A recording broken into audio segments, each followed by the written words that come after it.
es veterinario, técnico veterinario, como si está simplemente interesado en este área, este seminario es perfecto para ustedes. Ahora voy a presentarles el tema y el speaker de esta academia con placer. El tema de esta webinar es cómo brindarle seguridad anestésica a las razas braquicefálicas y también estamos muy orgullosos de tener a doctor Pablo Nehamki para esta academia. Ahora damos la bienvenida a doctor Pablo Nehamki para esta presentación. Bueno, muchas gracias Margarita por la presentación. Así es. Muy honrado por la invitación a participar en la Academia de RWD.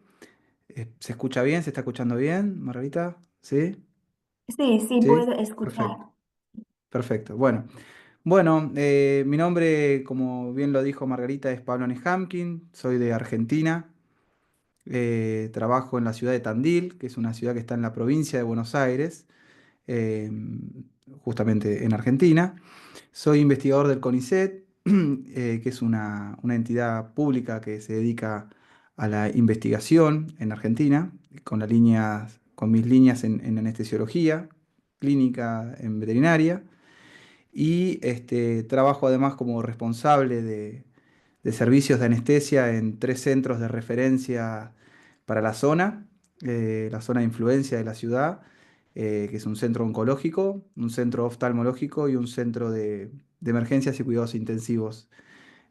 Así que bueno, ese es un poco mi perfil profesional.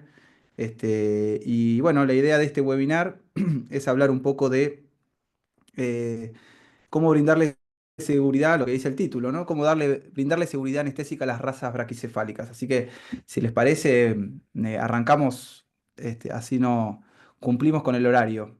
Hay un montón de gente, así que entiendo que el chat no lo vamos a poder manejar, pero o veremos.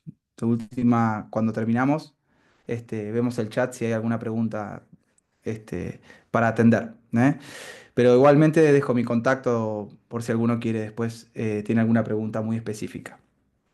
Bueno, eh, como verán, les contaba que trabajo en un centro oftalmológico y un centro de emergencias y cuidados intensivos. Son dos lugares donde recibimos muchos pacientes de estos.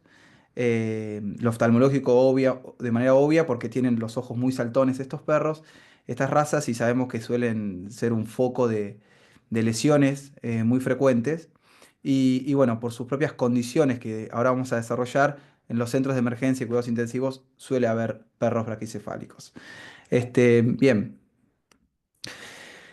¿por qué vamos a hablar de anestesia en razas braquicefálicas? Bueno, es bastante obvio, creo que es una complicación de todos los veterinarios que ejercemos la clínica, encontrarnos con dificultades al momento de tener que anestesiar a estas razas.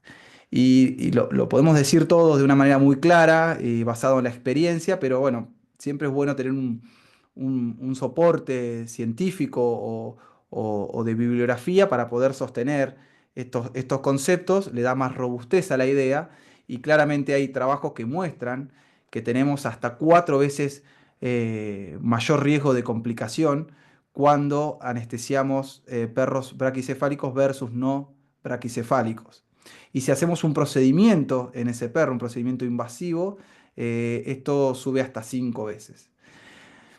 Entiendo que habrá muchos colegas que, para evitar estos riesgos en la anestesia, tienden a utilizar recursos farmacológicos donde se sienten más cómodos, eh, porque tradicionalmente han traído menos complicaciones eh, en cuanto a efectos adversos, como la ketamina y las benzodiazepinas, por ejemplo, en la inducción anestésica. Bueno, también se ha visto que hacer inducciones anestésicas con estos recursos farmacológicos tiene mayor riesgo que hacerlo con propofol. Entonces, no se soluciona haciendo una técnica anestésica minimalista o una contención química con drogas de bajo impacto ventilatorio hemodinámico. No va por ese lado la solución para evitar las complicaciones posanestésicas, ¿sí?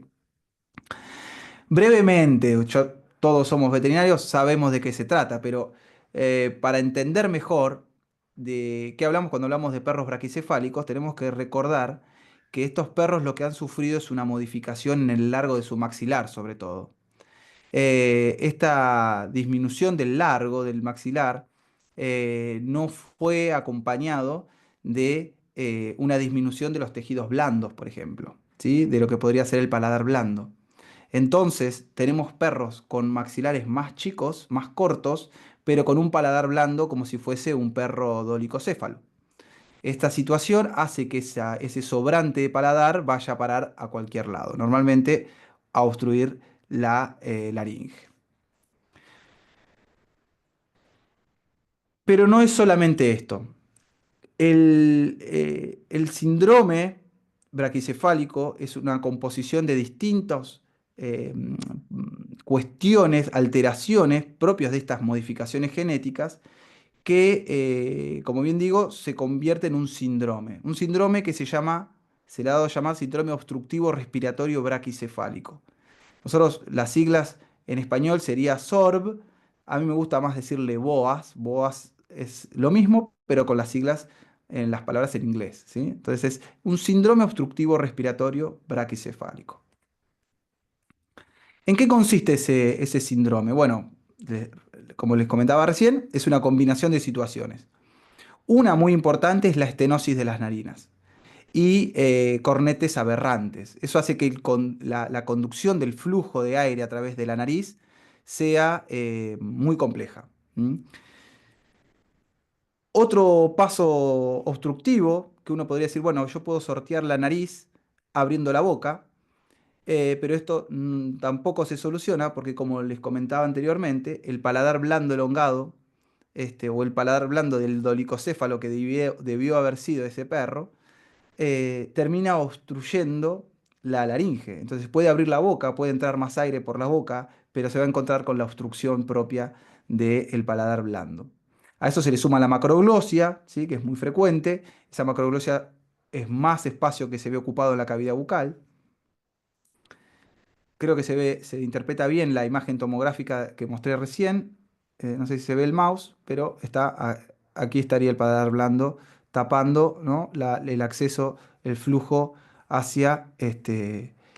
Quiero ver el chat por si hay alguna cuestión que tenga que atender. Acá, perfecto. Listo. Esto lo vamos a cerrar acá. Ahí veo bien. Disculpen.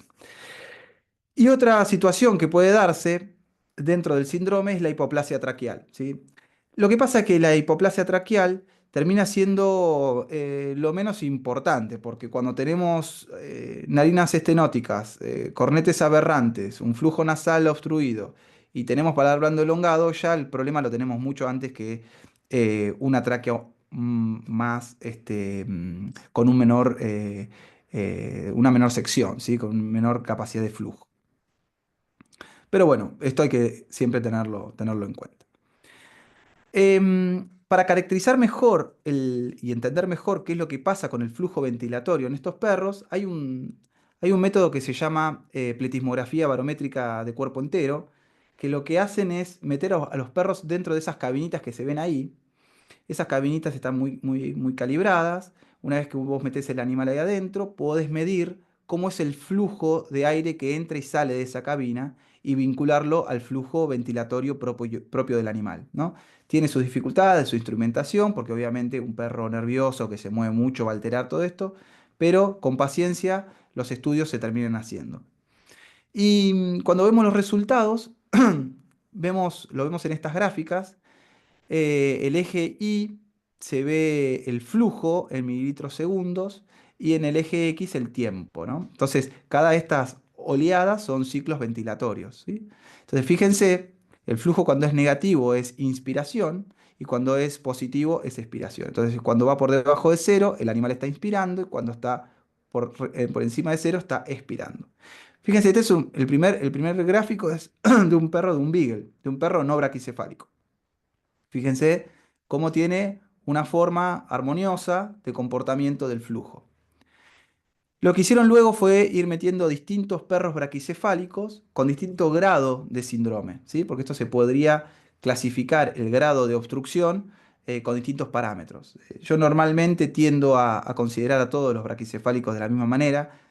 Habrá algunos que son más severos que otros, pero aquellos que parecen poco severos después nos traen complicaciones. Entonces trato de no pensar demasiado si está muy obstruido o no obstruido.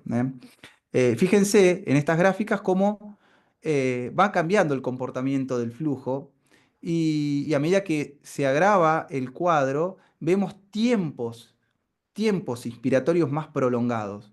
¿Por qué? Porque el flujo es más bajo. Entonces, para lograr incorporar un volumen corriente, una expansión pulmonar lógica, necesitan de más tiempo, ¿sí? Más tiempo de expansión significa más tiempo de presión intratorácica negativa y en muchos casos más esfuerzo inspiratorio.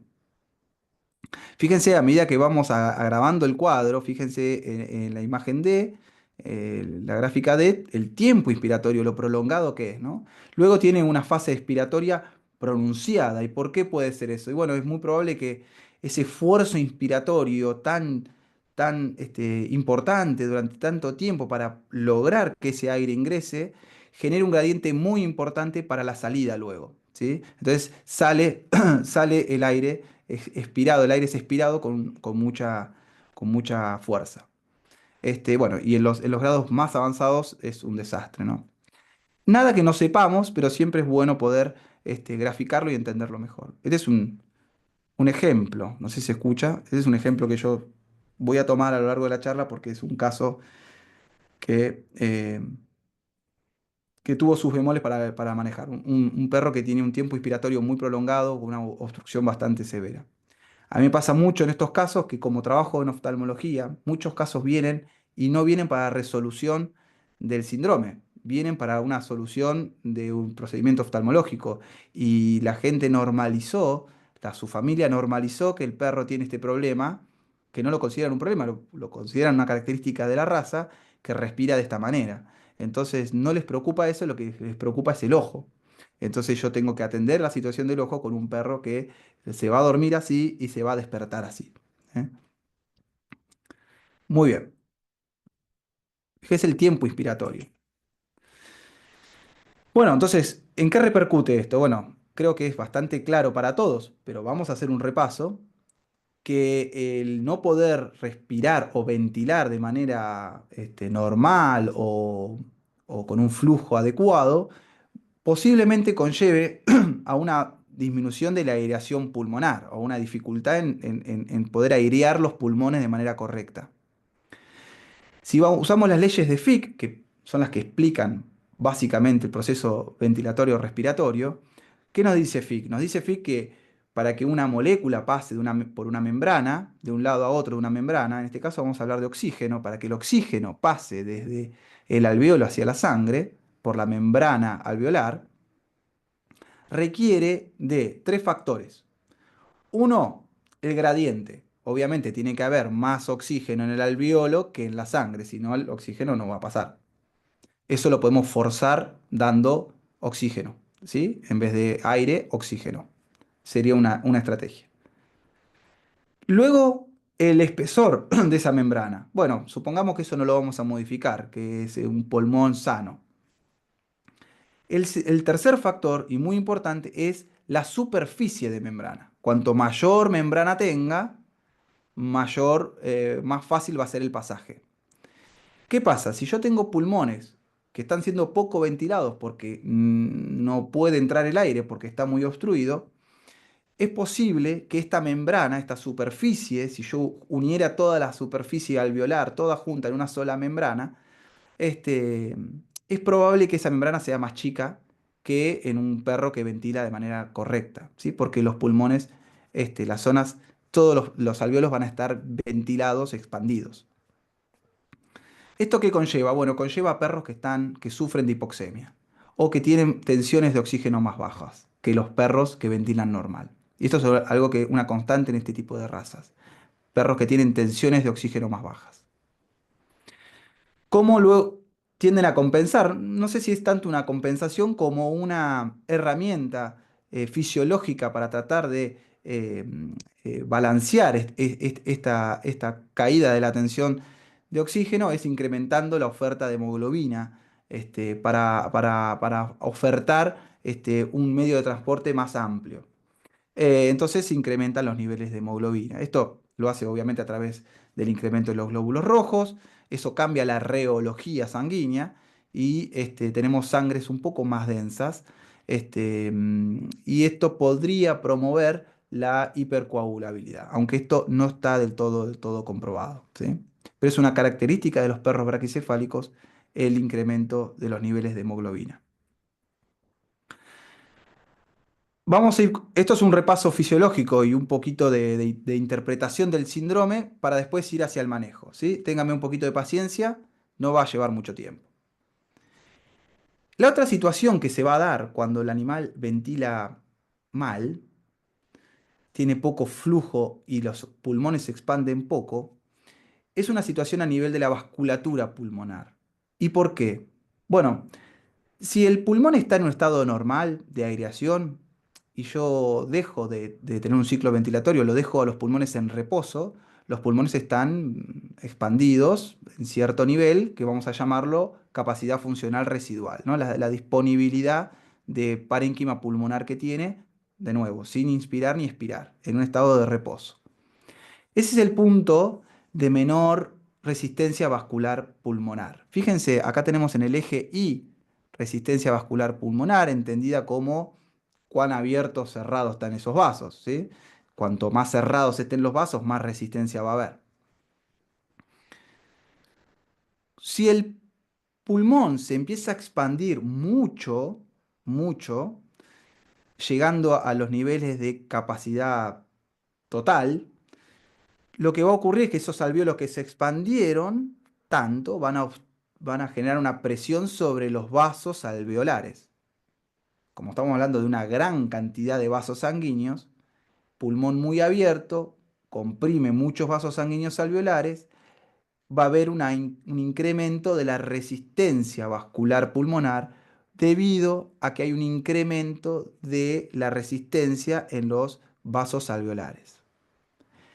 Situación inversa, y la que ocurre probablemente en estas razas, es que como los pulmones no están tan abiertos, porque justamente tienen mucha dificultad para ventilar, lo que va a pasar es que no vamos a tener problemas o tantos problemas en los vasos alveolares, pero sí vamos a tener problemas en los vasos extraalveolares. ¿Y por qué? Bueno, porque los vasos extraalveolares están sujetos a la disponibilidad de oxígeno en los distintos sectores del pulmón. ¿Qué significa esto? Que hay una condición que se llama vasoconstricción pulmonar hipóxica, que hace que estos vasos se contraigan o se dilaten dependiendo de qué zona están irrigando y si esa zona tiene una oferta adecuada de oxígeno o no. Esto lo que hace es optimizar, es un mecanismo de optimización de la perfusión hacia zonas bien ventiladas. Va a llevar sangre hacia zonas bien ventiladas. Bueno, si el pulmón está poco ventilado porque dijimos que los expande poco, logra ventilar mal a los pulmones, es probable que haya mucha vasoconstricción pulmonar hipóxica y que haya mucha resistencia vascular asociada a los vasos extraalveolares. Espero haber sido claro con esta gráfica. Entonces ya vamos armando un poco cambios fisiológicos que empiezan a ocurrir en estas razas vinculadas a esta alteración del síndrome. Para entenderlo de una manera más burda, podríamos decir, no sé si es el término correcto, pero más grosera, imaginémonos ahora la caja torácica de ese animal que está queriendo meter aire y no puede o le cuesta, como una aspiradora. Entonces está haciendo presión negativa, bajando la presión interpleural para lograr abrir los alveolos y que haya un gradiente de presión que chupe aire desde el ambiente, pero está teniendo obstrucción, entonces necesita hacer más presión. Y eso es un problema. Uno podría decir, bueno, hay un beneficio importante que es, claro, si yo aumento mucho el gradiente interpleural, a partir de la presión interpleural, bueno, hay un factor que tengo a favor, que el retorno venoso va a estar favorecido. ¿Por qué? Bueno, podemos ir a estas curvas claramente, que son curvas fisiológicas, pero podemos entenderlo también sin la necesidad de estas curvas, que si yo tengo una menor presión, una presión más baja a nivel torácico, el gradiente para el retorno venoso de la sangre que viene de estructuras extratorácicas, de grandes vasos extratorácicos, va a encontrar una facilidad hacia el ingreso al corazón, porque el corazón está dentro de esa caja torácica a presiones muy bajas. De hecho, el punto más bajo,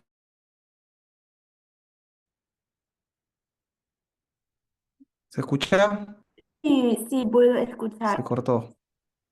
Perdón, disculpen. Se cortó y espero que no se vuelva a cortar. ¿Estamos? Bien. Recuerdo uno podría decir beneficioso. Claro, es beneficioso, pero lo que va a ocurrir es que si bien tengo una mayor precarga sanguínea, acuérdense que estábamos hablando de también un aumento en la resistencia vascular pulmonar. Entonces, vuelve más sangre hacia la aurícula derecha. Es probable que tengamos una mejora en la sístole derecha. Va a salir probablemente más sangre por arteria pulmonar, pero vamos a tener mayor resistencia vascular pulmonar. Eso va a llevar posiblemente a una hipertensión pulmonar. Otro aspecto importante de este síndrome.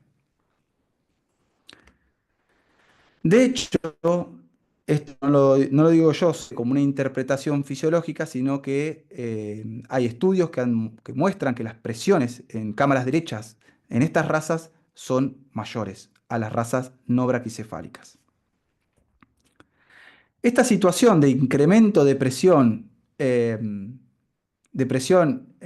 vascular pulmonar, de hipertensión pulmonar, puede, en casos severos, donde incluso baja mucho la presión interpleural y tenemos descenso de presiones intraalveolares, por casos de obstrucción, si baja mucho la presión interpleural y está obstruida la comunicación con el exterior, es probable que baje también la presión alveolar. Eso conlleva, si incluso le agregamos presión alta vascular, alveolar o pulmonar, un edema pulmonar, ¿sí? Una trasvasación de líquido hacia los alvéolos y un edema pulmonar. Eso ahí se agravaría mucho el cuadro hipóxico o de tensiones de oxígeno, porque estamos alterando mucho otro factor ahora de la ley de Fick, ¿sí? El tercer factor que no habíamos tocado, ¿sí? Muy bien. Entonces, para resumir, sobrecarga derecha, dijimos, porque caen mucho las presiones interpleurales, hipertensión pulmonar, por todo lo explicado. Hipertensión sistémica, esto no está muy claro el origen, pero se supone que estos perros viven en ese estado de tensiones bajas de oxígeno, eso conlleva a tener un estado de alerta más importante, una estimulación simpática y presiones arteriales más altas. Pero esto no está del todo explicado. Y dijimos sangres más densas, reología alterada, probablemente tengan algún síndrome de alguna afección en la coagulabilidad. ¿Sí? Pero tampoco está demostrado. Hay trabajos bastante nuevos que han visto incrementos en los niveles de plaquetas en estas razas, pero no han logrado establecer una vinculación clara con el incremento de la coagulabilidad. Pero es para tenerlo en cuenta. Eso hasta ahí podemos hablar de cuestiones ventilatorias y cuestiones cardiovasculares o hemodinámicas. Pero ese descenso de la presión interpleural, esa aspiradora que está tapada, va a promover también otras alteraciones que tienen que ver más con cuestiones gastrointestinales. Por ejemplo, las hernias hiatiales, ¿no? Esto de tener tanta presión puede hacer que esté chupando, no solamente queriendo meter aire desde el ambiente, desde por la boca o por la nariz, sino que también tenemos comunicación, si incluso tenemos un hiato defectuoso, desde el abdomen. Entonces puede haber hernias hiatiales. Es muy común que estos perros tengan regurgitación, ¿sí? Este, incluso tengan redundancias esofágicas, repliegues del esófago, todo propio de esta aspiradora que está en el tórax queriendo meter aire y sintiéndose con esa dificultad y necesitando bajar mucho las presiones interpleurales, incrementando mucho este, el gradiente de presión para favorecer el ingreso de aire. Con todo esto uno puede decir, bueno, estos perros pobres están muertos en vida.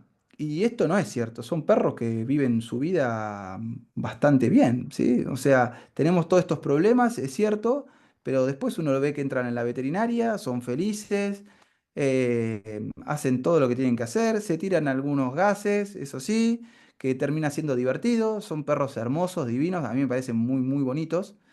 eh, pero lo cierto es que no tienen problemas. Uno, sí, tiene todo esto que nosotros estamos comentando, pero ellos lo conllevan su vida de manera bastante, bastante bien. Llegan a viejos, no se mueren de golpe, algunos, obviamente, tenemos casos, pero en líneas generales, si no, no estarían en las familias. La gente, si fuese un perro extremadamente problemático, sería raro que estén. Y están y son muy buenos compañeros y muy buenos integrantes de la familia. Entonces, ¿dónde está el problema? El problema está en lo que hacemos nosotros, en que nosotros los tenemos que anestesiar. ¿Y qué hacemos nosotros cuando lo anestesiamos? Lo alteramos completamente. Entonces, lo que va a ocurrir ahora es que si yo lo voy a alterar, tengo que cuidar muy bien todo lo que hago para que una vez que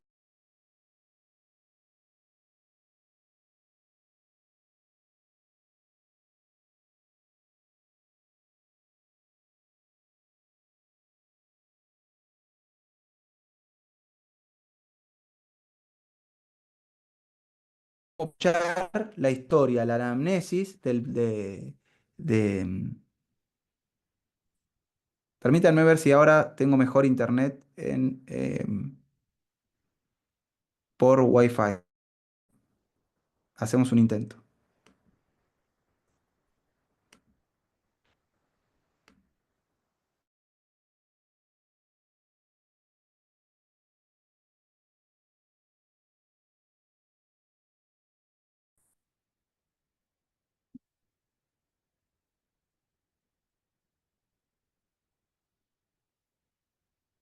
¿Se escucha bien Hola, ahí?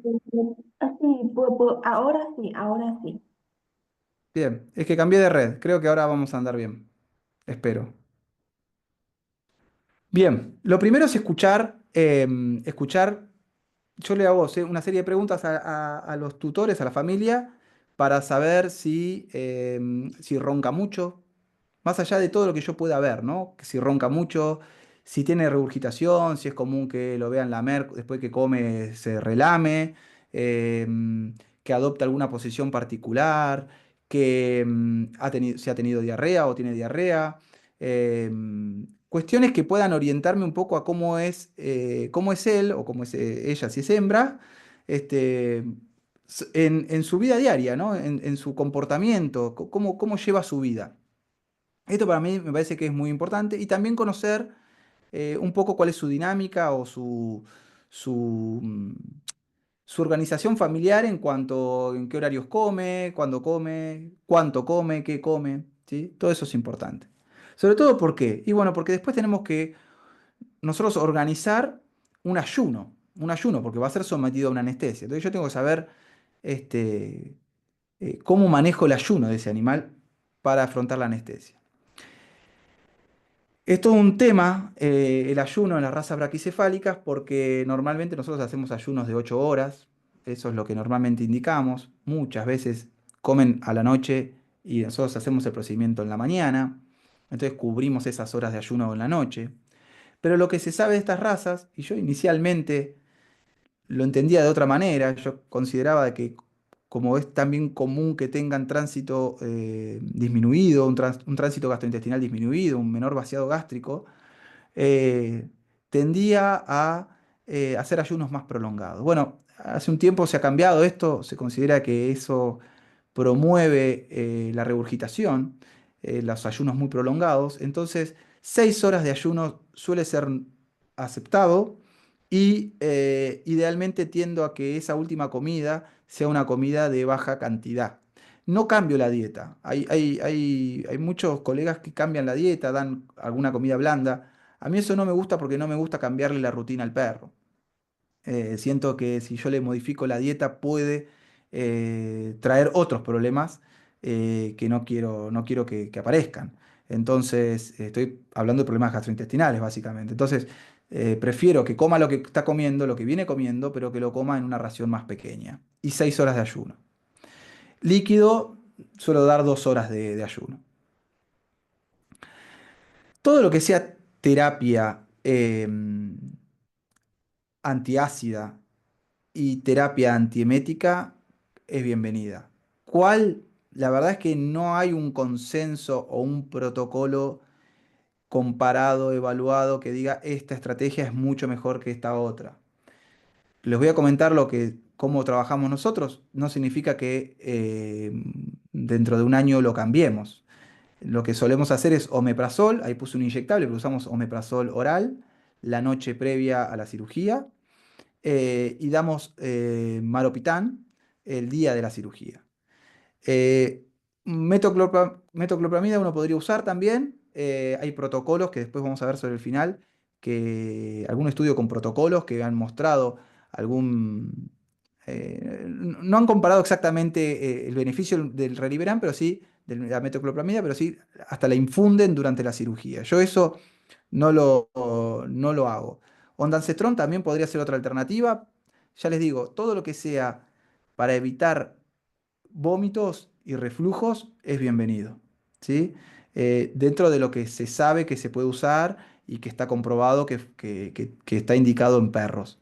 Yo les digo, lo que solemos usar es omeprazol la noche anterior, maropitán el día de la cirugía. Pero podemos usar lo que ustedes, el protocolo que ustedes quieran. Lo que me parece que es importante es hacer foco en controlar la acidez y controlar la emesis. Y el otro aspecto de manejo importante es que el perro no venga ni jugando, ni que haya estado jugando una pelotita o vino caminando hasta la clínica, o no, no. Acá, si vamos a someterlo a un procedimiento, bueno, perfecto. Tiene que ser en condiciones de muchísima tranquilidad, muchísima tranquilidad. Entonces, y les pido que lo traigan en un vehículo, que lo dejen en reposo, que estén en un lugar, si tengo otros perros en la clínica, que estén en un lugar reservado, ¿sí? Que baje todo lo que sea ansiedad, todo lo posible. Y luego que no haya estrés térmico, ni frío ni calor. Que cuidemos muy bien la temperatura, que no venga del frío y que no venga del calor. Y que cuando está en la clínica no tenga frío ni tenga calor, ¿sí? Por eso, si es en verano, programar las cirugías en horarios lógicos, y si es en invierno, darle un tiempo. Estos perros es muy común que todos duerman puertas adentro, pero si fuese algún perro que tiene una vida más, eh, más salvaje, nada, que esa noche no la tenga, ¿no? Mencionan el tema de la trazadona. Bueno, ahora voy a comentar un poquito de esto. Ahora les comento. Bueno, sedar o no sedar. Una vez que nosotros interpretamos toda esta situación, lo siguiente es, ¿qué hacemos con el perro? ¿Lo sedamos o no lo sedamos? Es una discusión que se puede dar. Bueno, no todos los perros son iguales, eso está claro. Muchas veces recibo pug, carlinos, que tienen una frecuencia de 57 y... a ver qué dice. Ah, bien. 57 con arritmia sinusal muy marcada. Sabemos que son perritos medios vagales. Bueno, probablemente a ese perro no lo cede y le instrumente una vía venosa y luego vea si utilizo algún recurso distinto. Pero en líneas generales, yo creo que la sedación es el punto de inicio para poder hacer una anestesia balanceada y una anestesia este, segura para los perros en general y en especial para las razas braquicefálicas. Entonces la discusión que se puede plantear es, bueno, ¿cuál? A ver, como me decían recién, bueno, ¿puedo agregarle gabapentina, trazadona, pregabalina para que vengan más tranquilos? Bueno, a mí particularmente no me gusta, pero es muy particular, tengo muchísimos colegas con mucha experiencia, con muy buenos resultados que la usan. ¿Por qué digo, por qué a mí no me gusta? A mí no me gusta porque yo quiero que el perro que es en la casa sea el perro que se va de la veterinaria, de la clínica. Quiero quedarme tranquilo con eso. ¿Por qué? Porque yo quiero tener animales que se recuperan y son capaces de controlar todos sus mecanismos para mantenerse estable como estaban, sabiendo que tienen un síndrome obstructivo respiratorio, pero yo quiero saber que ese perro está en condiciones de seguir manteniendo todo su balance de manera correcta. Entonces, muchas veces, es cierto que en muchos casos la sedación es muy leve o la tranquilización es muy leve o quita solamente un poco de ansiedad, pero también hay casos en los que este tipo de fármacos los tranquilizan bastante a los perros. Y en esos casos me pasó, no con un braquicefálico, pero me pasó ayer con un gato, por ejemplo, un gatito que venía con, está bien, es probable que el efecto sea distinto, pero venía con gabapentina y el gato estaba muy tranquilo, estaba casi sedado. Y, y yo, no son fármacos que yo pueda revertir o fármacos que yo pueda sacar rápido de efectos, son efectos de mediano, largo tiempo. Entonces, no es lo que más me gusta. A mí, yo necesito en estas razas tener un control completo de lo que va ocurriendo cada vez que yo tengo una intervención sobre ese animal. Entonces, cuando hablamos de sedación, ¿y qué hacemos en la sedación? Si es un candidato a sedar. Bueno, hay algún estudio que muestra de los dos recursos más comunes, los alfa-2 y la cepromacina, si hay alguna diferencia en la tasa de complicaciones postoperatorias en cirugías de corrección del síndrome. Y no han encontrado nada, no han encontrado ninguna diferencia, por lo menos este trabajo. Em, entonces, bueno, podríamos decir, bueno, usemos cualquiera de los dos. Bueno, pero si recapitulo y tomo un poco lo que les estaba diciendo recién, de que me gusta tener control, entonces, en este caso yo creo que el poder revertir el efecto es un factor muy importante. Yo con los alfa-2 adrenérgicos puedo revertir el efecto, mientras que con la cepromacina, no. Uno podría decir, bueno, pero te trae un montón de problemas cardiovasculares. Es cierto y los acepto. Y los acepto y trato de tomar cartas en el asunto para que el impacto ese sea controlado. Pero el beneficio de poder revertirlo y el beneficio de tener un paciente sedado para ser sometido a una anestesia, creo que es muy importante.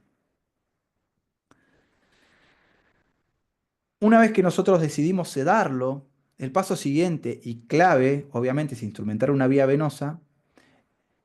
Pero lo que va a ocurrir con ese animal a medida que se empiece a sedar es a tener menor capacidad para controlar su funcionalidad ventilatoria y va a tener menos fuerza probablemente para disminuir la presión interpleural y generar un mayor gradiente para meter aire y de esa manera sortear todas las obstrucciones que pueda tener. Entonces, sí o sí lo que tengo que hacer es oxigenarlo. ¿Cómo lo oxigenamos? Con el método que ustedes quieran. Lo importante es tener oxígeno a disponibilidad, todo lo que puedan, y tener algún medio. O máscara, que es un medio que sirve, funciona, ¿sí? Por lo menos transitoriamente. Tenemos estos otros métodos como las narinas, gentileza de un colega amigo aquí en Argentina, Juan Manuel Valdivieso.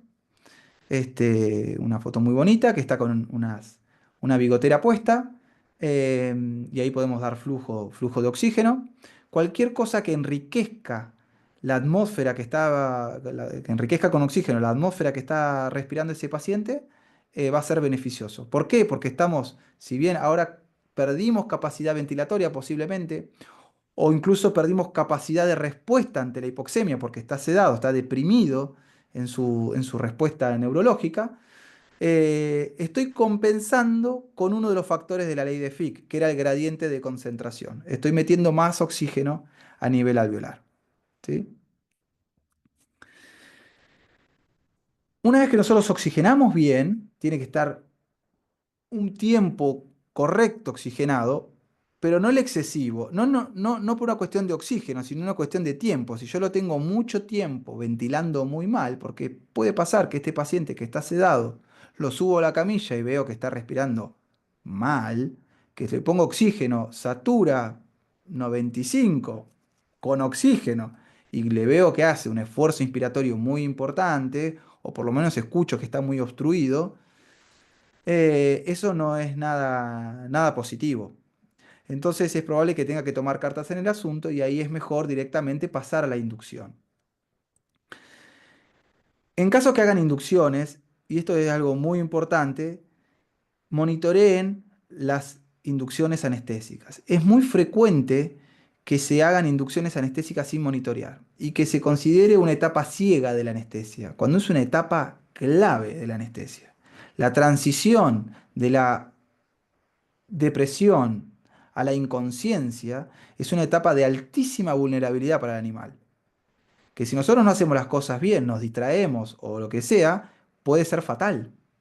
Porque ya el animal pierde su capacidad, absolutamente, su capacidad de controlar su estabilidad. Entonces, monitorear es muy importante. Y monitorear nos va a llevar sorpresas muy interesantes, sobre todo cuando usamos alfa-2 adrenérgicos. Que después va a haber que aprender a convivir con esas alteraciones. Porque uno dice, bueno, no, este perro, miren, ya no lo puedo anestesiar. Y resulta que les aseguro que si no están monitoreando inducciones y usan alfa-2, de estas situaciones que acaban de ver en el video van a encontrar muchas de frecuencias cardíacas muy bajas e incluso arritmias presentes, sobre todo bloqueos auriculoventriculares y algún escape eh, ventricular. Bloqueos auriculoventriculares y escapes ventriculares, espero haberlo dicho bien. Me preguntan qué dosis de dexmedetomidina. La mínima posible, para eso es bueno combinar. Yo ahí combino muchas veces con butorfanol, o combino con tramadol, que usamos mucho acá en Argentina. Si bien no tiene un objetivo de analgesia, pero sí aporta mucho en la sedación. Yo uso mucho butorfanol este, justamente para combinar los alfa-2 y bajar la dosis de alfa-2.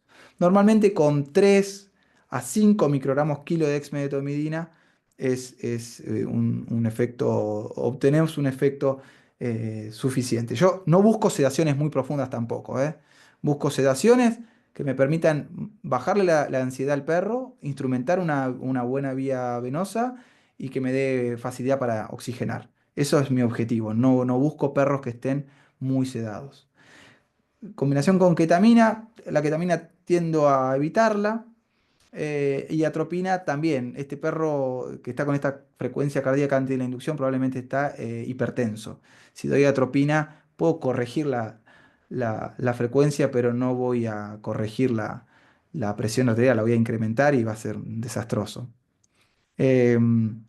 Usar antiarrítmicos en caso que lo necesite, claramente. Pero, por ejemplo, en esta situación, no estoy promoviendo que esto sea de esta manera, pero es muy probable que este perro que está en esta situación, yo empiece a pasar propofol y la arritmia se borre y se normalice la frecuencia cardíaca, porque esto muchas veces se da como reflejo a una poscarga muy aumentada propia de los agonistas alfa-2 adrenérgicos. Entonces, cuando damos la inducción, el sistema vascular afloja un poco y el corazón logra latir contra menor resistencia y se normaliza un poco todo. No digo que sea 100% así, pero en muchos casos hay que evaluar un poco el contexto y directamente con una inducción es suficiente. Muy bien. Cada vez que hacemos una inducción, lo que ocurre es una depresión. Se ve todo medio cortado, ¿no? ¿Logran verlo bien? Ahí, está. Vemos una depresión central, ahí lo pueden ver con estos monitores de actividad cerebral, los BIS, pero sin embargo tenemos un sistema vital, ¿no? ¿Qué quiero decir con esto? Que tenemos un animal que está vivo, que está latiendo, pero nosotros estamos deprimiéndole la actividad cerebral y con ello la capacidad de respuesta ante situaciones adversas como podría ser la hipoventilación, ¿sí? Una cosa que es muy frecuente en estas razas, que hipoventilen porque si encima está obstruido, yo le deprimo la ventilación, le deprimo el cerebro tiene menor capacidad de expansión, puede llevarnos a problemas ventilatorios muy graves. Se desaturan muy rápido. Todo lo que sea monitoreo, todo lo que sea monitoreo es bienvenido en estas razas y en todas, ¿no? Pero en particular estas razas, el seguimiento exhaustivo de todo lo que ocurre en ese paciente es muy importante, estar bien de cerca, ¿eh? Bien de cerca. Para aquellos que no estén tan familiarizados con el monitoreo, que estén dando sus primeros pasos, o que den cursos, y tengan gente a quien quieren enseñarle, o mismo en los equipos de trabajo, o docentes que sean parte acá de este webinar, los invito a que conozcan este simulador que hicimos con Facundo Rodríguez, un ingeniero en sistema, que es un simulador de monitoreo, se llama simbetmonitor.com. Ustedes ingresan, se registran con un mail, es muy simple y pueden empezar a utilizarlo y vamos semana a semana alimentándolo con nuevas funcionalidades.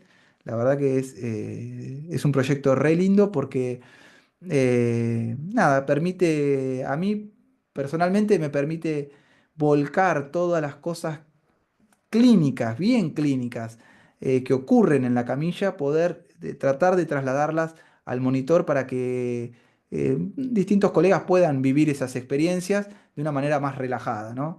Esa es la idea de los simuladores. Tenemos, por suerte, muchas universidades del mundo que lo están usando y eso nos da mucha satisfacción. Así que los invito a que se registren y que, nada, que lo conozcan, ¿eh? Es un buen entrenador para poder sacarle más provecho a los monitores multiparamétricos que usamos en la práctica. Es gratuito, el simulador es gratuito. Bueno, pero seguimos teniendo el problema que estos perros respiran muy mal, ¿no? Entonces hasta acá hicimos una inducción anestésica. ¿Y qué esperan? ¿Qué esperan encontrar con este perro? Una vez que nosotros lo pusimos en la camilla, le puse una vía, lo oxigené, le pasé el propofol, estoy monitoreando la inducción. ¿Qué es lo más probable que ocurra con ese perro una vez que yo empiece a pasarle el propofol?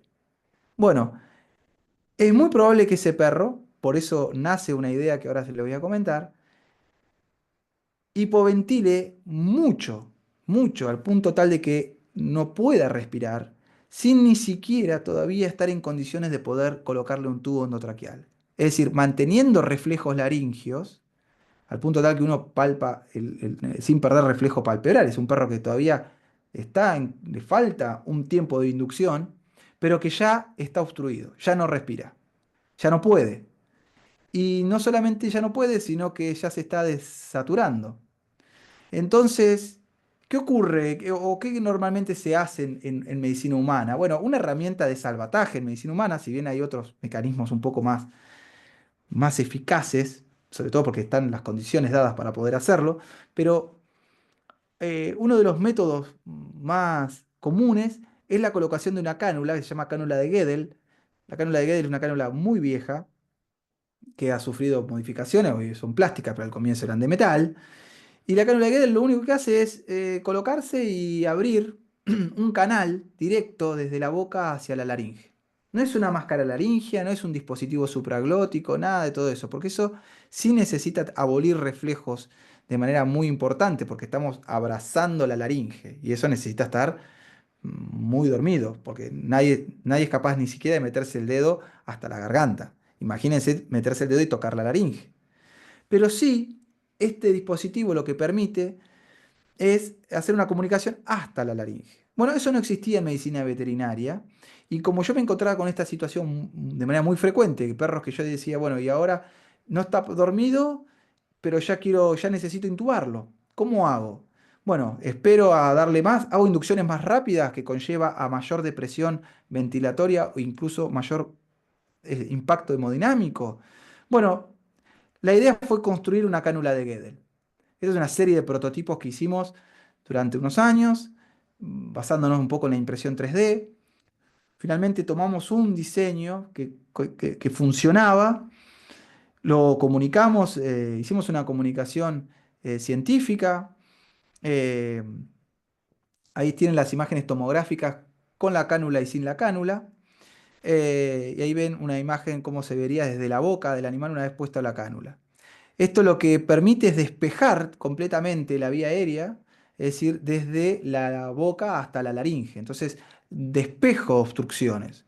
Entonces, ahí pueden ocurrir dos cosas. La mejor, la ideal sería que el animal no podía respirar bien porque no tiene fuerza, porque está en el proceso de inducción, entonces ya perdió su capacidad ventilatoria. Eh, y yo cuando le coloco este dispositivo de espejo y ya ahora sí puede ventilar mejor, o puede ocurrir que directamente ya no ventila, pero no está para intubar, le coloco esta cánula y puedo ventilar a través de la cánula. No es la manera más correcta, pero es un salvataje que me ayuda a hacer una inducción un poco más correcta. Esta es una tomografía que va a mostrar un poco la colocación, cómo está colocado y cómo queda despejado entonces el paladar blando y ya no molesta. Durante unos años estuvimos trabajando hasta que pudimos definir un diseño. Este producto lo hemos llamado Aircan. Eh, Pueden ingresar a la página para conocer un poco más. Ahora estamos en un proceso de mejora de todo esto, de la página y de la comunicación. Eh, pero es un producto que es argentino y estamos de a poco intentando expandirnos para que sobre todo pueda estar disponible como herramienta, como una herramienta más.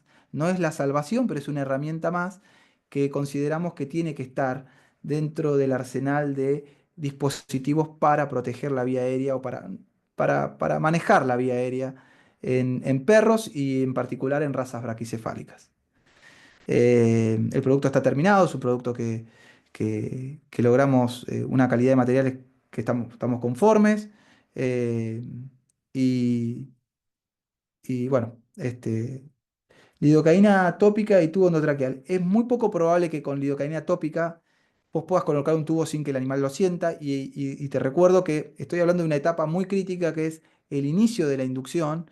eh, y, mm, y abrir la boca y poner la lidocaína también va a ser un problema y estoy perdiendo tiempo y no le voy a dar tiempo a la lidocaína que haga efecto. La lidocaína necesita mínimo 40 segundos para generar un efecto lógico. Bueno, esto es más de lo mismo, ¿sí? ¿Cómo funciona ERCAN? Bueno, ERCAN tiene tres tamaños. Lo que hacemos es seleccionar el tamaño desde la nariz hasta, hasta el proceso occipital, ¿sí? Y de esa manera, este, una vez que elijo el tamaño, lubrico el tubo, la cánula y la coloco. Es muy notable como cuando coloco la cánula se despeja la vía aérea. Y el perro normalmente, después vamos a ver otros videos, cuando deja de tolerarlo lo escupe. Eso es la otro bueno que tiene. No, no, no, si bien lo recomendamos estar al lado del animal en el proceso de la expulsión del dispositivo, es un dispositivo que hay muy bajo riesgo de que pueda ser ingerido, porque tiene una forma pensada para que eso no ocurra. Bien. No, no, es más. Sí, bueno, es parecido al tubo traqueal, es de otro material, es más resistente, ¿no? Es poco probable que mordiéndolo lo rompan, ¿sí? Y además, esto es lo que les decía, está pensado para colocarlo en un circuito paciente y enriquecer el aire que está respirando el animal con oxígeno. Entonces, ese proceso que pueda estar ventilando mal, coloco la cánula, coloco oxígeno, mejoro la oxigenación, y me da tiempo para hacer una inducción más adecuada, eh, con más tiempo y sin estar apurado por intubarlo. Y otro beneficio que para mí es muy valioso es que me genera un canal de comunicación desde el exterior hacia la laringe y eso me permite ver en qué estado está la laringe. Porque van a encontrar situaciones en estas razas muy complicadas, situaciones incluso de colapso laringio, ¿sí? Laringes que tienen sáculos evertidos, laringes que están en semicolapso o laringes que están colapsadas, ¿sí? Entonces ahí se torna muy complejo. Nosotros podemos haber preparado los tubos, podemos haber dormido el animal, que cuando le abrimos la boca y queremos intubar nos encontramos con laringes que están súper cerradas y eso nosotros podemos anticiparlo inspeccionando la laringe a través de un ERCAN. No, el ERCAN es una herramienta de transición hacia la protección de la vía aérea, no protege la vía aérea. La vía aérea tiene que ser protegida con un tubo endotraqueal sellado. Es la única forma, y más en estas razas. O con un dispositivo supraglótico, pero te diría que básicamente tiene que ser protegida con un tubo endotraqueal. Yo no concibo otra forma. Es un momento de mucho riesgo la cirugía para tenerlo con solamente la vía aérea despejada. Tiene que estar protegida, protegida y controlada. Controlada es una comunicación mía desde el exterior hacia la tráquea, directamente.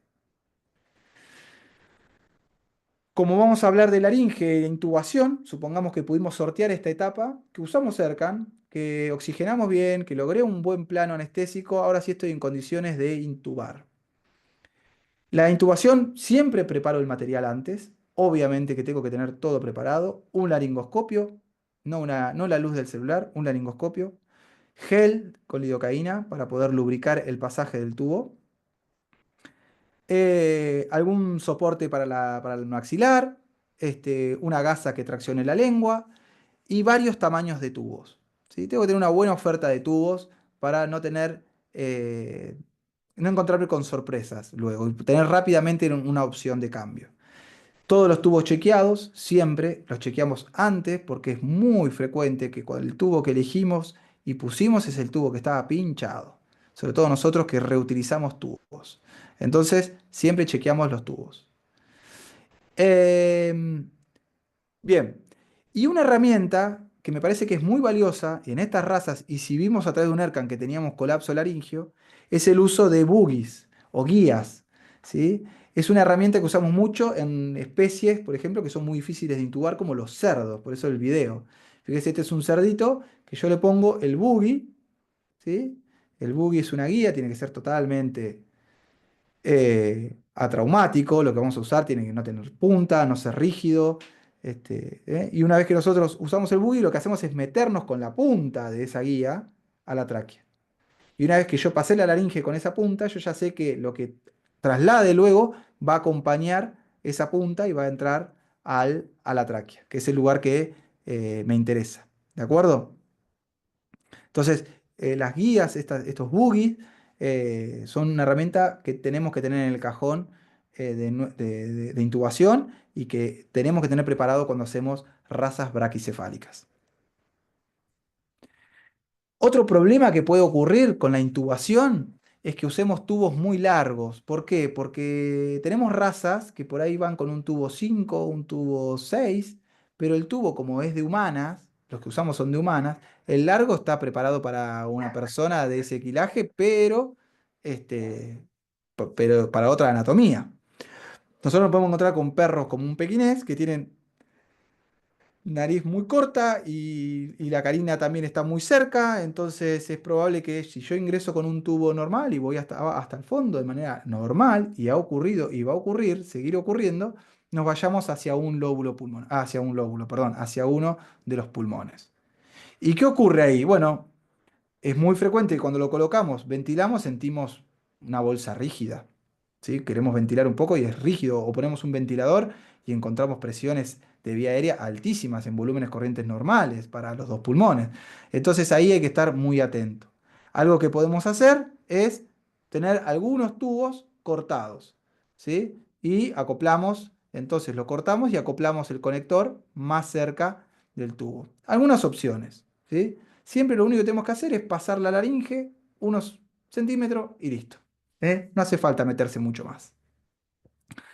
¿Cómo medimos el tráqueo en braqui? Qué historia difícil, es muy difícil. La verdad que es difícil. Siempre contempla tener tubos más chicos de los que pensás porque es raro que vayas por encima del que pensás o el que estimás. Normalmente vas para abajo. Pero es difícil. Todavía no tenemos una forma de elegir el tubo correcto. También creo que tenemos margen. al que le iba un 7,5 puedes meterle un 8 y al que le iba un 8 puedes meterle un 7,5 y tenemos ese margen. Obviamente a medida que se reduce la sección del tubo, el flujo cae de manera importante, la capacidad de flujo cae, pero con los flujos que usamos para poder ventilar, los tubos tienen margen para poder ser seleccionados de distinto tamaño. Muy bien. Eh, Siempre alternativas del tubo. ¿Por qué? Porque es muy probable que cuando metemos un tubo endotraqueal y el perro tiene un síndrome obstructivo muy importante, haya muchas secreciones, haya espuma y ese tubo se nos tape. Y es probable que tengamos que sacar ese tubo y volver a poner. Pero para eso tenemos que haber identificado que el tubo estaba tapado. ¿Y eso cómo lo hacemos? Bueno, si ventilamos a presión positiva lo vamos a dar cuenta, creo yo, bastante fácil. Y si no, tendríamos que al menos tener una herramienta como un capnógrafo. El capnógrafo, que es una variable de monitoreo un poquitito más avanzada que la tradicional, aunque ya creo que está muy difundida.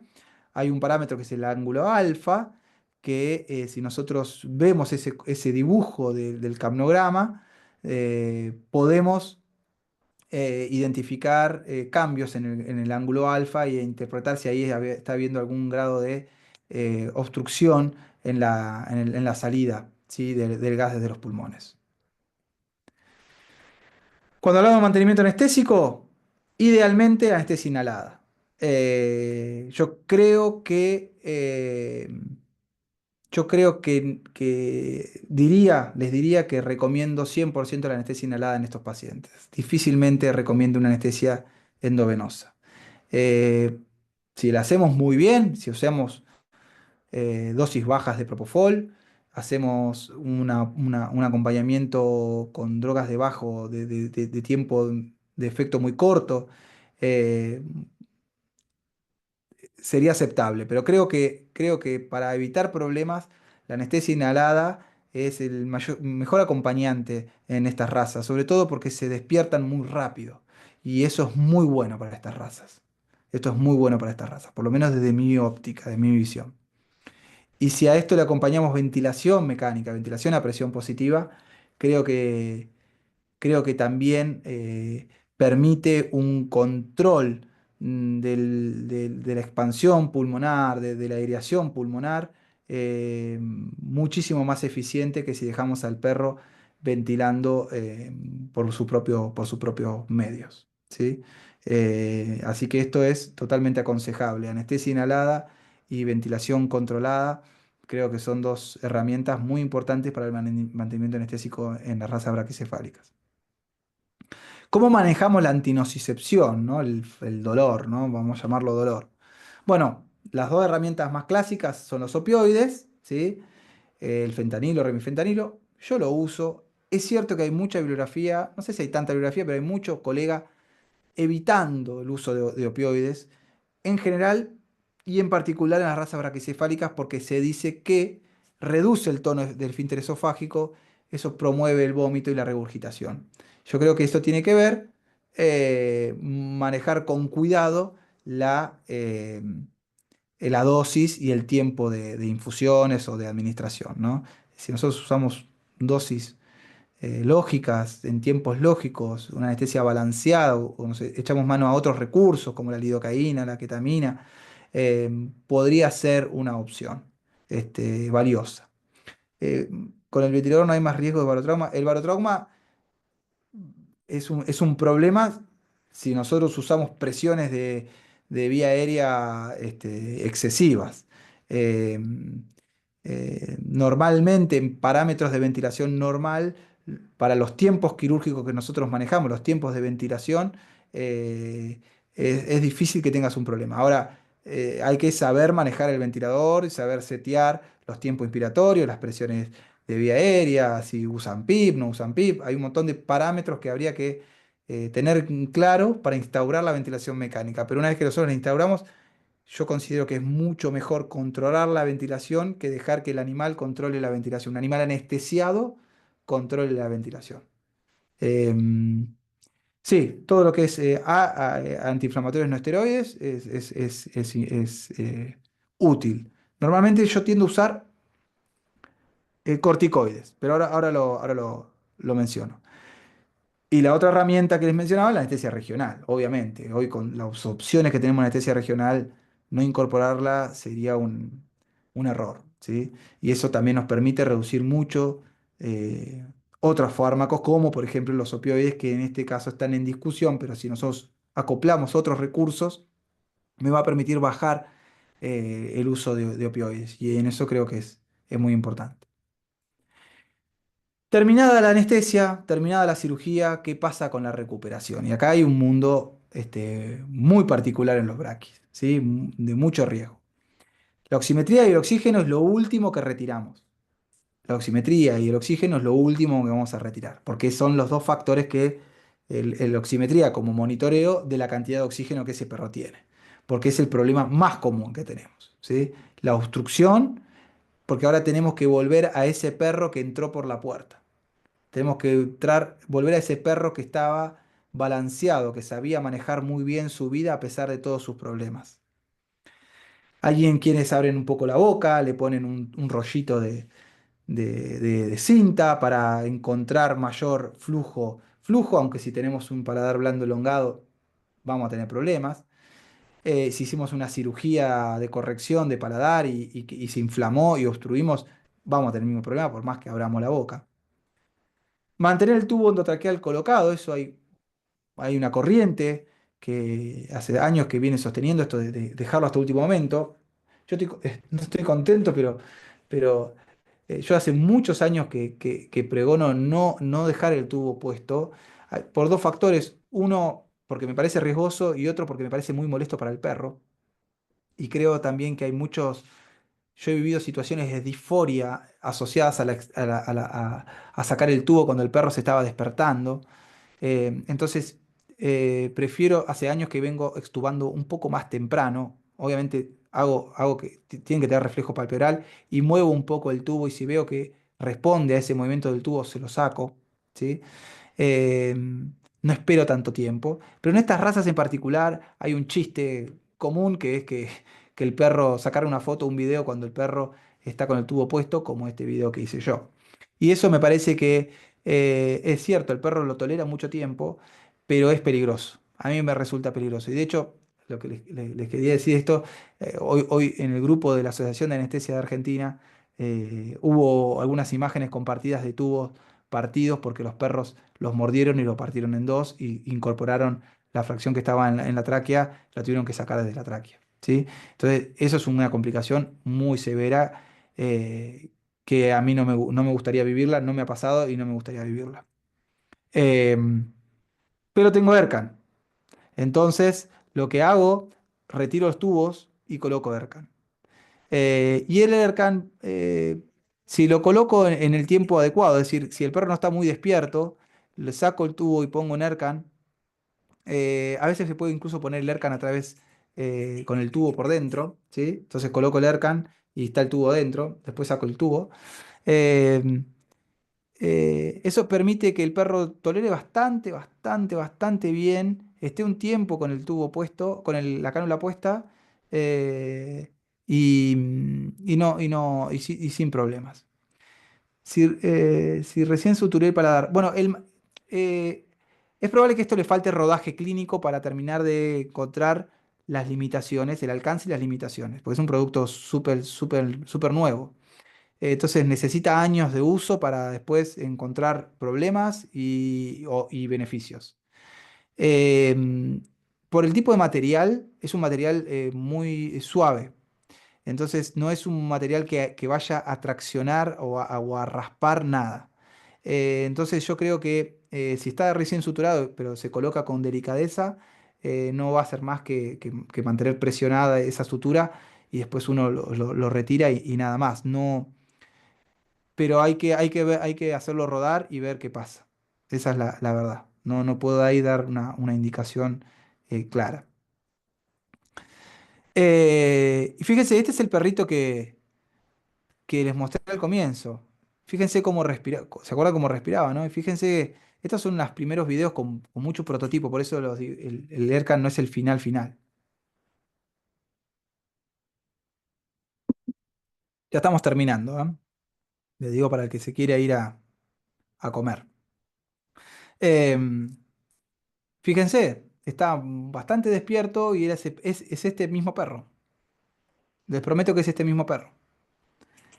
Que es un perro que probablemente iba a tener sus dificultades cuando... Y ahí lo está escupiendo, ¿sí? Y lo sacó. Y ahí va a volver a respirar mal.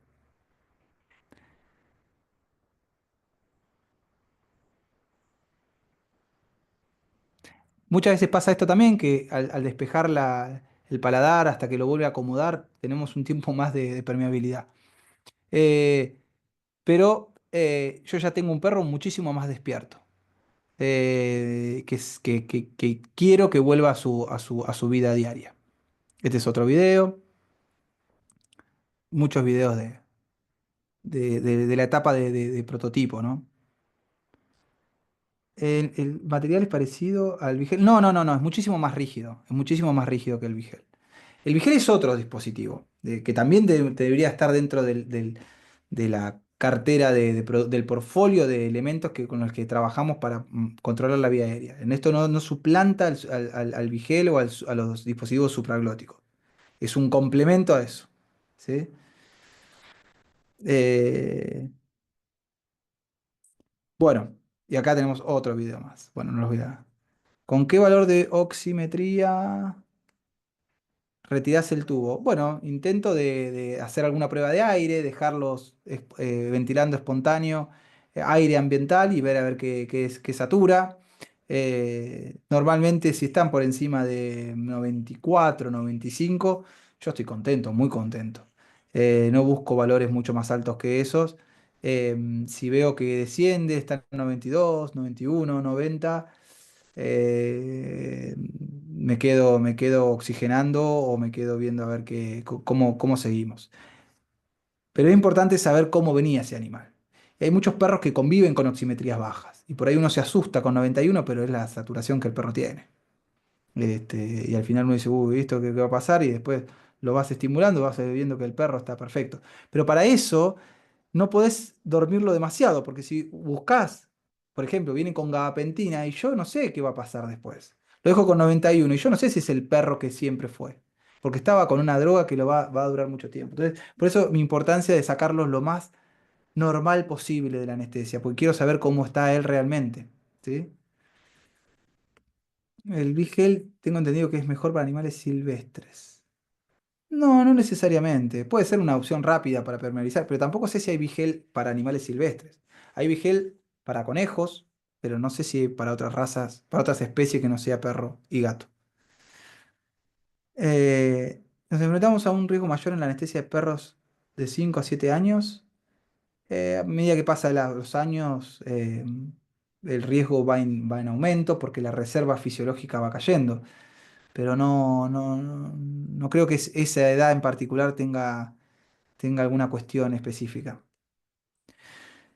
Supongamos que se obstruye la vía aérea, que puede ocurrir por la cirugía o porque regurgitó o lo que sea. Bueno, esta obstrucción puede generar dos cuestiones muy importantes. Una, que genera un edema pulmonar por obstrucción, como les contaba hoy, esta asociación de la hipertensión pulmonar asociada a una caída de la presión interpleural puede promover edema, y eso es un problemón. O incluso si hay regurgitaciones y obstrucciones puede haber neumonías por aspiración. Y acá tenemos un problema severo. Normalmente lo que yo uso en estos perros, siempre, siempre, siempre, es un poco de corticoide porque me gusta que si hubo alguna dificultad, si el tubo raspó un poco la laringe y eso puede haber generado un poco de inflamación, o cualquier maniobra que yo haya hecho que pueda cerrar un poquitito más la vía aérea, quiero controlarla. Entonces siempre van con corticoide. Yo uso dexametasona de rutina en estos perros, salvo que haya alguna contraindicación muy específica. Si hay una obstrucción de vía aérea, ni hablar que lo usamos. 0,3 miligramos kilo endovenoso, esa es la dosis de referencia.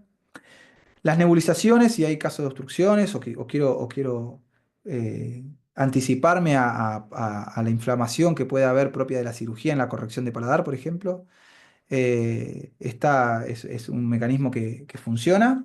Eh, para eso hay que tener un nebulizador, ¿sí? Sedación con dexmedetomidina. Si vemos que el perro está obstruido, está muy ansioso, se despertó muy rápido, porque mis planes anestésicos tienden a tener despertares muy rápidos. Veo que está obstruido, está muy despierto. Obviamente tengo que dormirlo un poco, por eso la vía también es lo último que saco. Y ahí podemos usar un poco más de sedación, aunque no es lo que más tiendo a usar. Si yo veo que tengo una obstrucción severa y no me está gustando, directamente duermo con Propofol y corrijo esa situación. Y luego, en todo caso, cedo. O acepromacina. Esos son casos raros. La verdad es que muy pocas veces cedo. Generalmente directamente duermo un poco con Propofol para corregir la situación que esté ocurriendo. Eh, Sí, claro, Noelia, lo que preguntás recién es un poco lo que contaba hoy. Mostré una foto de dos tubos, uno lleno de espuma y otro sano. Sí, eso es importante identificarlo y corregir de tubo, sí. Ah, no, si yo lo saco, una vez que yo extubé y el perro no está obstruido y estaba con espuma, eso es un hallazgo y ocurre muchas veces. Y si está obstruido y veo que quiero corregir la situación, yo uso Ercan, le pongo un Ercan. Duermo, coloco un Ercan y veo a ver qué está pasando. Porque ya les digo, el Ercan incluso permite cierto grado de ventilación a presión positiva, aunque no es perfecto porque es probable que algo se vaya a estómago y no es conveniente. Es una herramienta de salvataje, me ayuda por lo menos inicialmente a ventilar al animal. Em, y en casos severos, bueno, obviamente intubar, apoyo ventilatorio, y en casos severos, traqueostomía. Eso es el ABC, ¿no? Em, A ver, acá Nebu con adrena o Dexa usa en uno que se atorado. Nebulización, claro, eso es lo que contaba. La nebulización con adrenalina es una opción. Y Dexa inyectable, sí. Y este, por ejemplo, es un caso de un perro que tiene un Ercan puesto y está siendo nebulizado. Las dos cosas al mismo tiempo. Digo como para que conozcan también aplicaciones de las cánulas.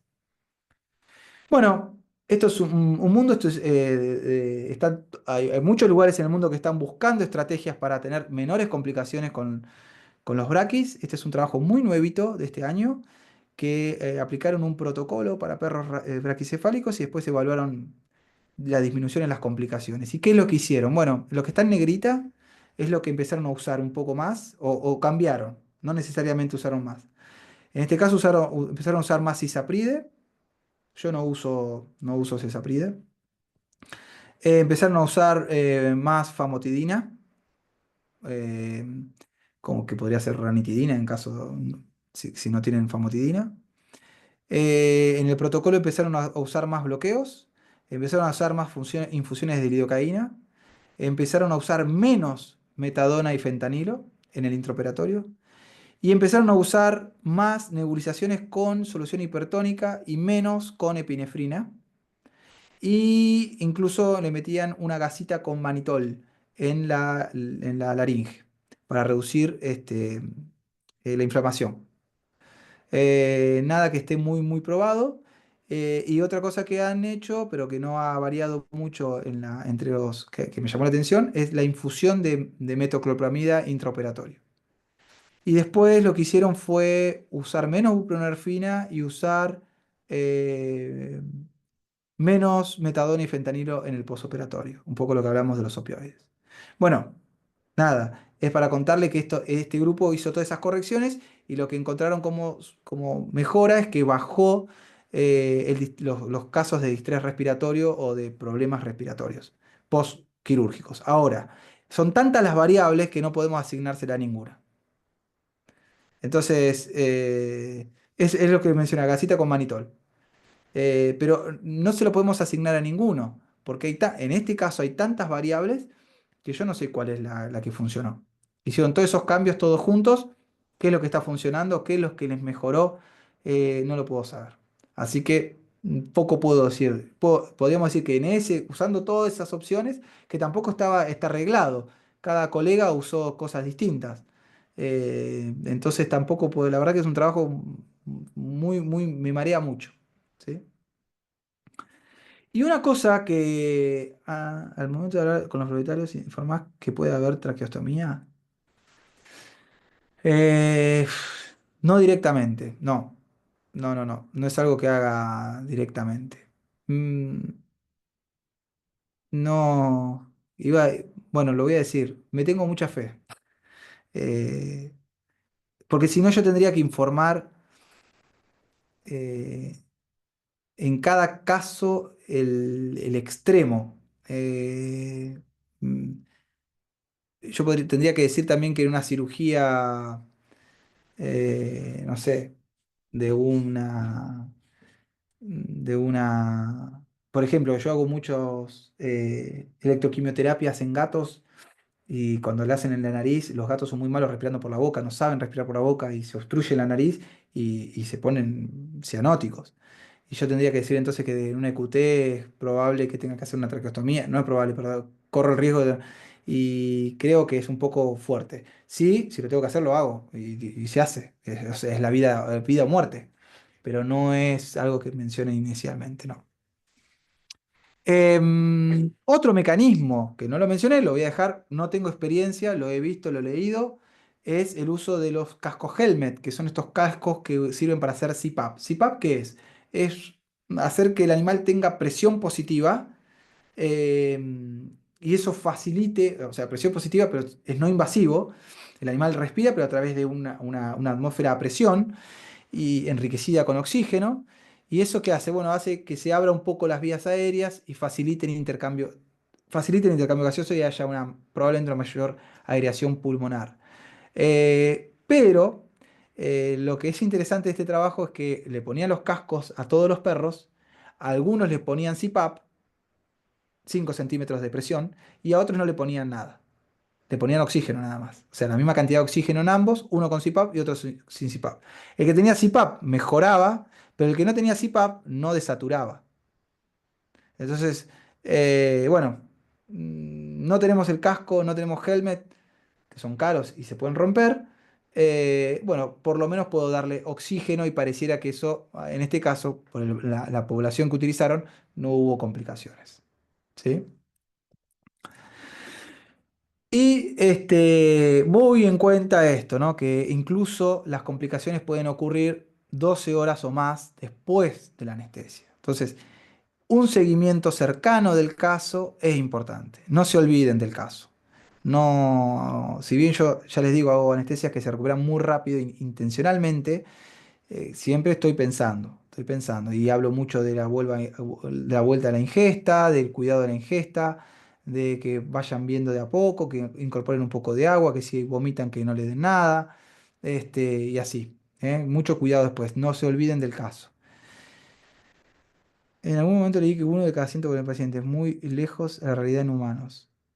Esa es una pregunta muy amplia. Hay estudios específicos que conlleva el doctor Ignacio Redondo en España, pero para mi gusto es un trabajo que tiene un sesgo porque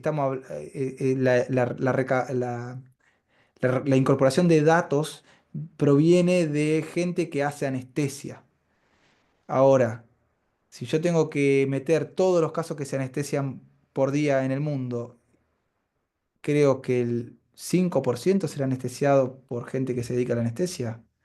10%, el resto gente que no se dedica a la anestesia y es probable que haya una tasa de mortalidad muchísimo más alta, lamentablemente.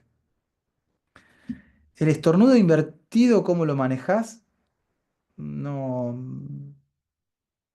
no he tenido situaciones que tenga que manejar un estornudo invertido y en la recuperación. Algunas veces hay algunos estornudos invertidos en la recuperación inmediata, pero resuelven inmediatamente, o resuelven sin complicaciones, o le doy tiempo, básicamente. Los mantengo oxigenados. He tenido situaciones de perros que se despiertan con movimientos raros, eh, pero no recuerdo haber tomado un recaudo en particular, sino más que nada tiempo y ofertándole oxígeno, pero nada que no haya resuelto. No sé si tenés algo para comentar, algún caso en específico que hayas tenido que hacer algo. ¿No? Bueno, y para terminar, bueno, si tenemos un problema, ERCAN sirve también para solucionar rápidamente ese problema, porque me ha pasado en perros con golpe de calor. eh, que rápidamente coloco que vienen cianóticos, vienen destruidos, que se están por morir. Rápidamente la colocación de NERCAN, eso despeja la vía aérea, un enriquecimiento con oxígeno y por lo menos tengo la primera maniobra hecha. ¿Eso significa que va a sobrevivir? No, no, pero sí que es una herramienta que puede ayudarme en complicaciones post anestésicas inmediatas o mediano plazo que vienen con algún problema, los subo a la camilla y le coloco un ERCAN cuando están semi inconscientes y eso ya permite por lo menos despejar la obstrucción propia del paladar. Para eso se usan las cánulas de Guedel en humano también.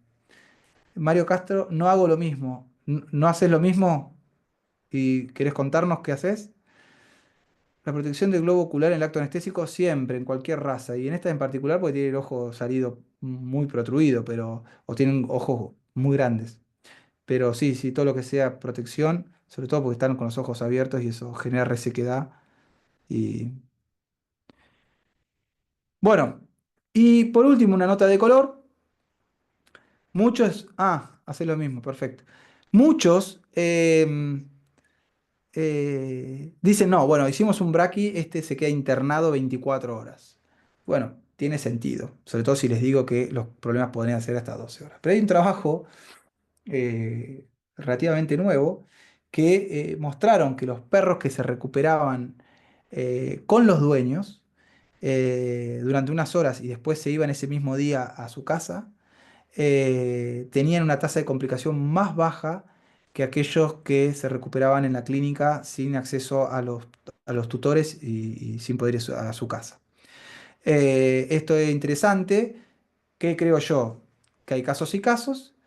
Y creo que eso nos hace pensar que la presencia de los tutores es importante y tal vez, no digo que se vaya a su casa, pero sí que esté, que tenga presencia el tutor con el perro, su familia, que estén con él en un lugar reservado, en un lugar para él, particular, que pueda acompañarlo hasta estar muy seguro de que está todo ok.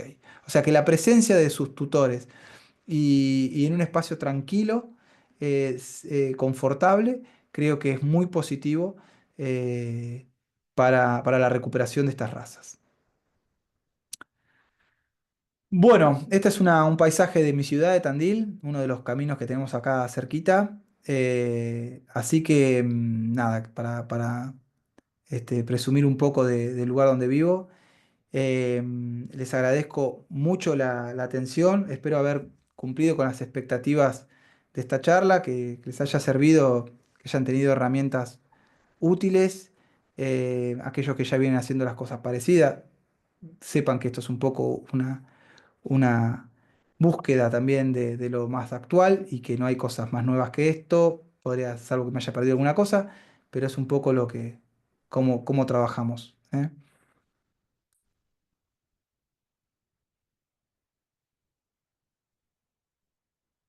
Bueno, muchas gracias.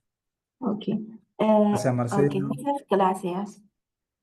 Entonces, estamos muy orgullosos de tener al doctor Pablo Nehamki hablando en este webinar y la charla fue absolutamente maravillosa y apreciamos sus valiosos puntos de vista. Sí, y también veo que muchos de ustedes han propuesto sus preguntas en el chat y doctor Pablo Nehamki ha respondido. Sí, entonces si usted ya no tiene más preguntas, quisiéramos decir a ustedes nuestro agradecimiento.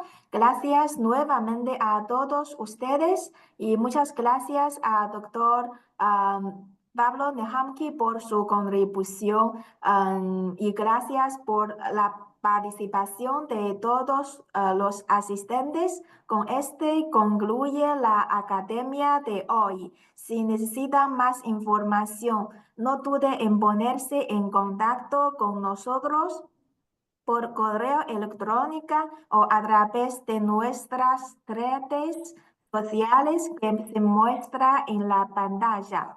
Lanzaremos más webinars gratuitos en el futuro y ustedes pueden encontrar la información en nuestra social media. Seguimos en el camino en la educación veterinaria y muchas gracias a ustedes. Muchas gracias, Margarita, por por la invitación. A, a ustedes por su presentación excelente. Muchas gracias. A ustedes. Bueno, hasta luego.